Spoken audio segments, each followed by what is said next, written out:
quiero que se ubiquen ahí y que piensen que van a través de los vasos sanguíneos, ¿no es cierto? Este es un vaso sanguíneo así redondo y uno va nadando a través de este vaso sanguíneo.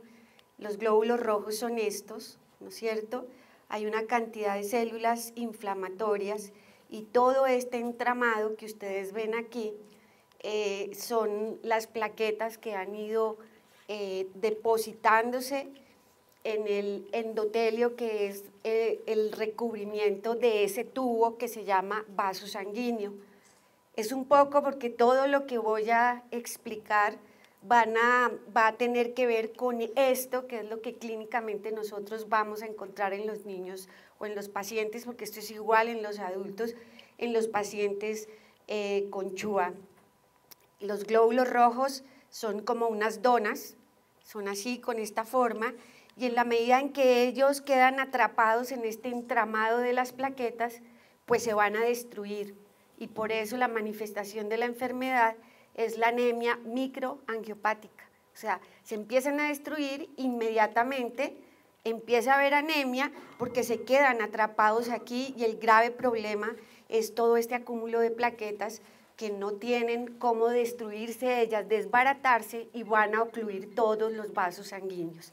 No olviden la foto porque siempre vamos a caminar a través de esto. El síndrome hemolítico urémico, primero les voy a hablar de CHU y después los voy a llevar por el mundo del CHUA. Es una microangiopatía trombótica, que es lo que les mostré en la primera diapositiva, la MAT. La MAT es eso, caracterizada por la aparición simultánea de anemia hemolítica. Hemolítico quiere decir que se destruyen los glóbulos rojos, no inmune, porque los anticuerpos, los anticuerpos, que son células de defensas, no están destruyendo los glóbulos rojos. Quien los destruye es el vaso sanguíneo ocluido, y los glóbulos rojos, tratando de pasar, se destruyen, por eso se llaman no inmune. Las plaquetas bajas se llaman trombocitopenia, porque ellas están ahí, pero como se están acumulando, se bajan dentro de la circulación, y esto lleva a un cuadro de insuficiencia renal, que es, digamos, una de las manifestaciones cardinales o principales del síndrome hemolítico urémico. Y en los niños, pues es una de nuestras principales causas de insuficiencia renal, diálisis y trasplante. Afortunadamente en Colombia tenemos una frecuencia baja del CHU, no les estoy hablando del CHUA, que es mucho más rara, pero tenemos una frecuencia baja. Aquí les voy a mostrar un poco de la historia, porque es muy importante que ustedes la entiendan, y entiendan además por qué a veces sus médicos, y cuando se hicieron los diagnósticos en sus hijos o en sus familiares, tuvieron tanta dificultad para entender la enfermedad. Esta enfermedad no es muy vieja, viene desde el año 55, estamos hablando más o menos de 60 años, y fue descrita inicialmente, y eso también es una cosa súper importante, asociada a la enfermedad diarreica aguda. Entonces, este CHU sin el A, vamos a hablar primero del CHU sin el A, es producido por una bacteria que se llama la Escherichia coli principalmente. Por fortuna, en América Latina hemos estado muy cerca de la ciencia del CHU, porque Argentina es uno de los países que más tiene CHU asociado a la diarrea. ¿Por qué? Porque los niños pasan del tetero a las hamburguesas y a la carne, es un país absolutamente carnívoro, y la carne mal cocinada produce la proliferación o la multiplicación de la Escherichia coli, y entonces ellos tienen una incidencia altísima en el mundo, son el país que tiene más CHU asociado a la diarrea. Estas descripciones, pues digamos, quienes conocimos a los discípulos del doctor Gian Antonio, pues nos enseñaron cómo era la evolución, y ahí nace como una afición por saber más de esta enfermedad.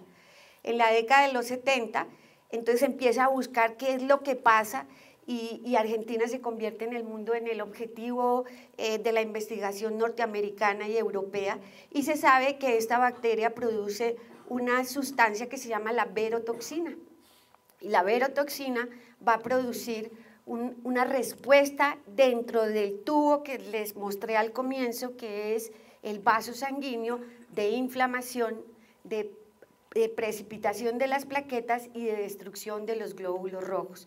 Estamos hablando que las hamburguesas mal cocidas, para todos esto debería ser un aprendizaje de todos los días, uno debe comerse la carne bien cocinada, los que les gusta la carne, y también se han descrito epidemias de CHU asociados a jugos, asociados a ensaladas, o sea, asociados a la alimentación contaminada por Escherichia coli, que viene de las heces del ganado. El ganado deposita heces con Escherichia coli, productora de verotoxina, y si no se lavan las verduras, si se riegan las verduras con agua contaminada con heces de ganado, pues uno termina comiéndose la Escherichia coli y le puede dar el CHU. Estamos hablando del primero descrito. Luego vienen muchas epidemias de CHU, y entonces ya se sabe que hay otras bacterias, una que se llama la Shigella. Aquí el doctor Carmali descubrió exactamente cuál era de las Escherichia coli la que producía toda esta catástrofe, especialmente en los niños, y en Argentina identifican la verotoxina exactamente y empiezan a trabajar en algunos experimentos para tratar de que pueda algo neutralizar y acabar la verotoxina. Y quien realmente movió el mundo con esto, mire, es que esto sí es la historia más reciente y eso es una cosa que creo que ustedes deben entender porque es una enfermedad descrita hace muy poco, el CHUA, y fue en Alemania donde se cambió la percepción del CHU. Siempre creímos que era una enfermedad de los niños que comían carne cocida muy mal o verduras mal lavadas y que hacían toda esta catástrofe con insuficiencia renal. Según el Center for Disease Control de Europa, entre el 2 de mayo del 2011 y el 12 de junio, estamos hablando del verano de hace 4 años, se registraron 800 nuevos casos de síndrome hemolítico urémico, ahí sin la CHU, y 2.474 casos de infección por Escherichia coli sin CHU, en 13 países europeos, siendo la gran mayoría de Alemania. ¿Y qué pasó en esta epidemia? El número de afectados graves asciende a 35 con CHU y 12 con infección por la Escherichia coli sin CHU. O sea, mucha gente se contamina y un poco de gente empieza a ponerse gravísima. La gran mayoría de estos son adultos y entonces la ciencia se pregunta, ¿no era una enfermedad de niños? ¿No era que le daba a los niños por inmadurez, por falta de defensas? Casi 2/3 mujeres, lo que contrasta con el patrón conocido del CHU que les hablé al comienzo, de los argentinos y de la carne mal cocinada, y que ocurre predominantemente en los niños menores de 5 años. Esta epidemia cambió el mundo y a raíz de esto la investigación con CHU empezó a moverse de una manera impresionante con respecto a la genética y al conocimiento del complemento. Así que esta catástrofe que fue producida por pepinos, recuerden ustedes que empezó a decirse que había sido en un restaurante, que un español, que unas semillas de una verdura, porque no era carne contaminada. Fue una persona que tenía guardados en su bodega por el invierno unas semillas para unas ensaladas de pepino y resultó que los pepinos no eran los causantes, sino eran las semillas que les pone a uno como las semillitas para poner agradable el sabor de la ensalada, y ellas eran las que iban contaminadas con la Escherichia coli productora de verotoxina. Entonces, luego de entender un poco la historia, vamos a mirar, esto es una biopsia renal, y lo que vamos a encontrar, miren ustedes, este es el vaso sanguíneo que yo les mostré al comienzo, una manguera que cortamos, ¿cierto?, por la mitad, y ustedes ven, este es el borde de la manguera que se llama endotelio.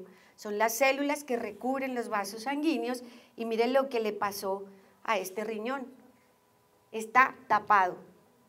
Ese entramado de plaquetas empieza a producir obstrucción y al final la sangre no llega a los riñones y por eso se produce la insuficiencia renal.